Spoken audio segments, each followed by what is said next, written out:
Everyone in London knows that Patrick McGrath adores his wife as if she were his entire world, but secretly, he keeps an 18-year-old girl around, claiming she resembles me years ago. He insists he's just trying to preserve the essence of true love. He even issued a strict order that no one should bring up anything that might upset me. One day, overjoyed with news of my pregnancy, I rushed to his office to share it, but there she was, the young girl who bore a striking resemblance to me, sitting on his lap, feeding him wine mouth to mouth. She looked at Patrick and asked, "Am I just her replacement?" But he pulled her close and replied, "How could she ever compare to you?" That same day, I booked an appointment for an abortion, and called my aunt, who lived abroad. "Aunt, I've made my decision. I'm immigrating to New Zealand." On the other end, my aunt was momentarily stunned before exclaiming happily, "Laura Fletcher, you finally decided. I'll ask your uncle to handle the paperwork. It'll take about 10 days. Wait for my update." After hanging up, I went straight home. When I arrived, Patrick was already sitting in the living room, a rare look of nervousness in his eyes. "You're home late. Where have you been?" I held up the bag in my hand and replied calmly, "Nothing much, just some mild stomach discomfort." I went to the hospital for a checkup and picked up some Western medicine. My health had always been poor, and getting pregnant was a challenge. After the abortion, the doctor had specifically advised me to take Western medicine for recovery. Seeing that I appeared fine, Patrick finally got to the point. "Did you stop by the company for something today? Why did you leave so quickly after arriving?" I assumed someone had reported seeing me outside his office. He probably wasn't sure if I'd witnessed what happened. In truth, the moment I saw them was brief. His assistant had only fed him a sip of wine and quickly got off his lap. "I was just passing by your company," I said lightly. "I saw you busy with the assistant, so I didn't stay long." He visibly relaxed at my words, but my heart ached. We had been married for 7 years, and were admired as a model couple by everyone around us. I had always thought we'd love each other for life, but his heart had changed so quickly. "She was just reporting to me," Patrick explained, stepping closer. "You know how young she is. She doesn't know proper boundaries, so she stood a bit too close." He gently placed his hand on my shoulder and continued in a soft voice, "Wife, it's been ages since we visited our alma mater. I happen to have some free time tomorrow. Why don't we go back and relive those memories from the past?" He seemed more at ease as he brought up our alma mater,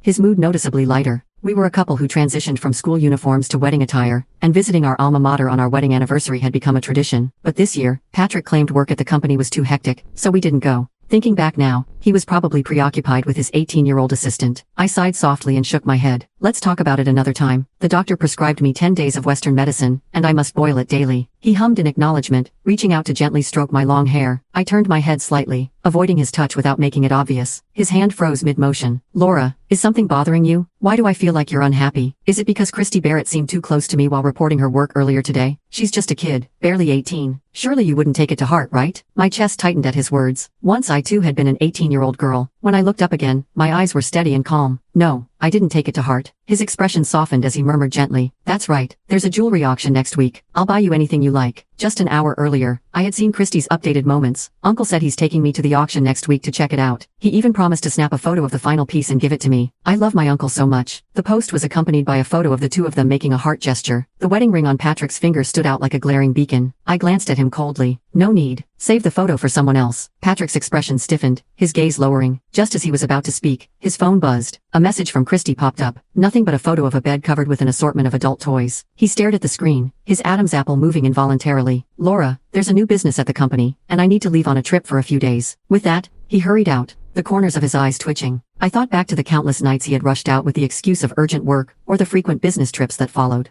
Just then, my aunt's message came through. I opened it. "Laura, your uncle has submitted your immigration application. See you next week." Patrick returned exactly a week later. I assumed he would head straight to the office, but to my surprise, he rushed home during the morning rush hour. Over the past few days, Christy's social media updates have been relentless. In her latest post, she posed in a white gauzy nightgown, managing to look both innocent and seductive. Her caption read, "Uncle praised my new battle outfit, and said he'd tear it off with his own hands." I chuckled coldly, and left a casual comment, "It's his favorite style." Shortly after, the post vanished. The moment Patrick walked through the door, he began to reprimand me. "Laura, I already explained what happened last time. Christy is just an 18-year-old girl. Why are you always targeting her?" I froze for a moment, quickly realizing it must be because of the deleted post. Sure enough, Patrick caught my expression and grew even more irritated. "She only said she was fortunate to have a good boss, and you insulted her with such nasty words. Laura, you're 30 years old. How can you stop bullying a young girl?" I pressed my lips together, choosing not to argue, letting Christy's lies poison his mind. "In 3 days, I'll be gone. His opinions no longer matter to me." Seeing that I didn't defend myself like I used to, Patrick hesitated, guilt flashing across his face as he softened his tone.